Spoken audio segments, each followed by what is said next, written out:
Bonjour, bonjour, j'espère que vous allez bien en cette fin du mois de novembre. Est-ce que vous avez déjà fait le sapin de Noël?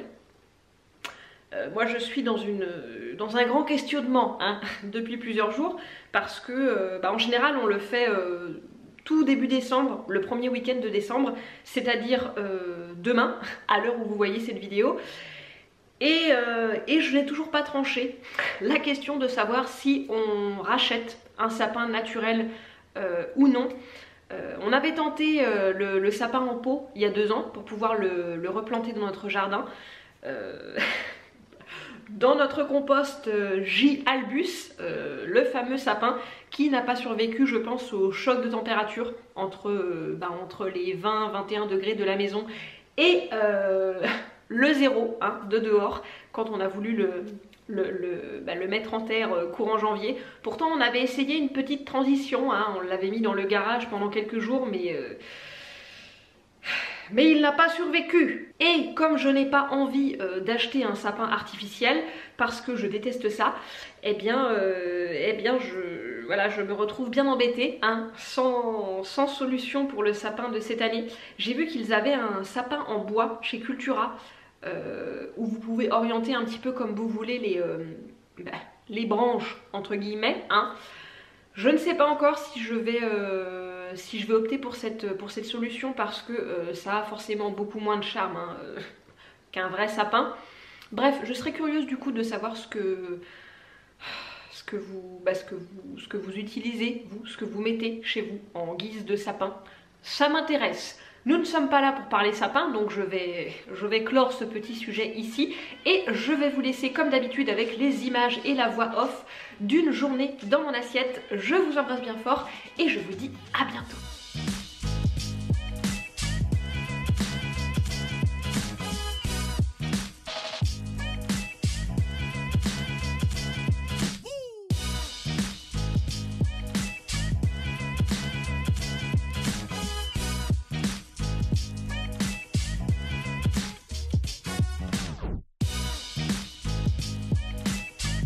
Vous commencez à le savoir, je ne prends jamais de petit déjeuner dès que je me lève et ce jour-là, je ne me suis pas préparé de collation matinale plus tard, non plus. J'ai juste pris un thé de la marque Les Jardins de Gaïa qui s'appelle C'est un secret. C'est un puer au caramel et à la noisette. Autant vous dire que niveau saveur, on est sur de la décadence. Et puis accompagné d'une bonne lecture, ça passe encore mieux.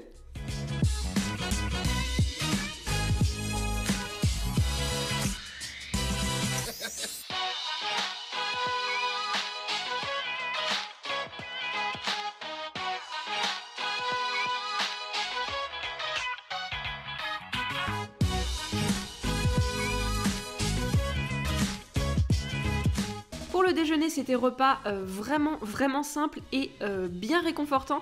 J'ai réchauffé un reste de velouté que j'avais fait la veille au flageolet, aux carottes et à la pomme de terre. Je vous remettrai la recette en barre d'infos, enfin le lien de la recette puisque je l'ai trouvé sur le web. Et il me restait aussi quelques pommes de terre déjà cuites à la vapeur, donc je les ai tout simplement écrasées pour en faire une petite purée.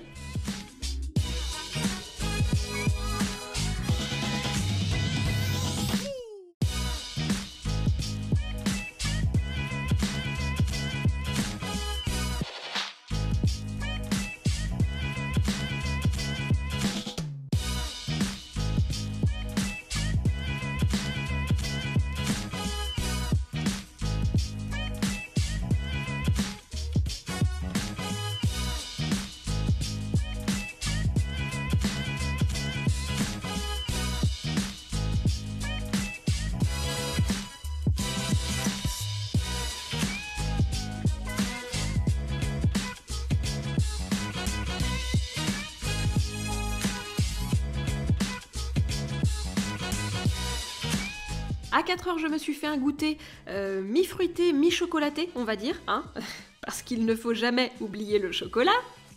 J'ai tout simplement coupé en rondelles une banane et un kiwi et je me suis préparé une petite sauce noisette chocolat vraiment sympa. Je l'ai complètement improvisée mais je vais la refaire, c'est certain. J'ai tout simplement mélangé dans un petit bol de la purée de noisettes et du cacao en poudre de Coro. J'ai ajouté un petit peu de sirop d'érable et du lait végétal pour la rendre un petit peu plus liquide, plus crémeuse. Et franchement, cette petite touche gourmande sur les fruits, c'est vraiment sympathique.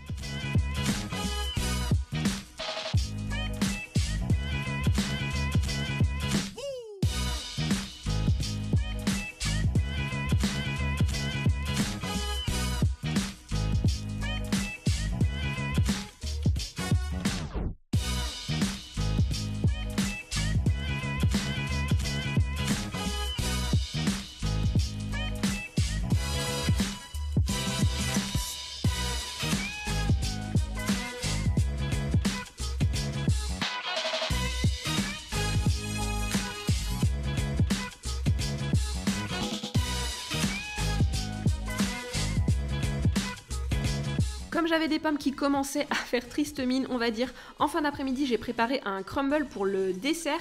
J'ai commencé par mélanger au batteur dans un saladier de la farine, du sucre, une pincée de sel et de la margarine. Je vous remettrai les proportions exactes en barre d'infos. Et ensuite, je me suis attaquée à mes pommes que j'ai épluchées, épépinées et coupées en morceaux.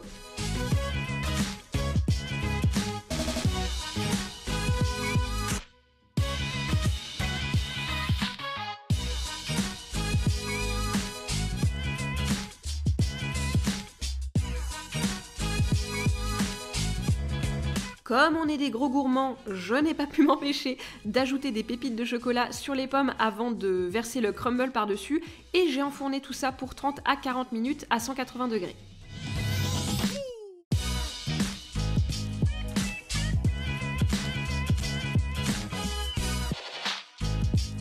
Pour le dîner, j'ai commencé par faire cuire à la vapeur des pommes de terre et des choux de Bruxelles que j'ai ensuite fait revenir avec un peu d'huile végétale à la poêle.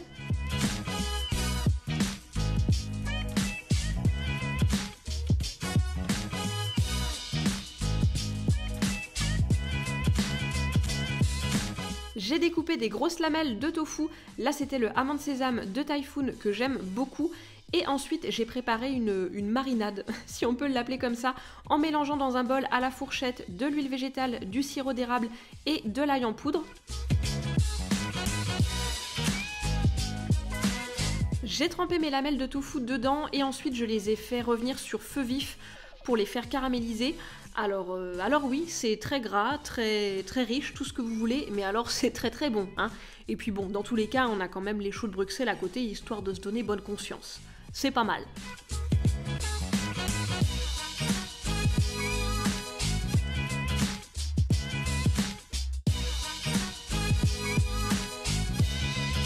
Et on a terminé sur ce crumble pomme chocolat qui est lui aussi très sympa, hein, je dois bien l'avouer. J'espère que cette vidéo vous aura plu, qu'elle aura pu vous inspirer un petit peu. Je vous embrasse bien fort et je vous dis à bientôt.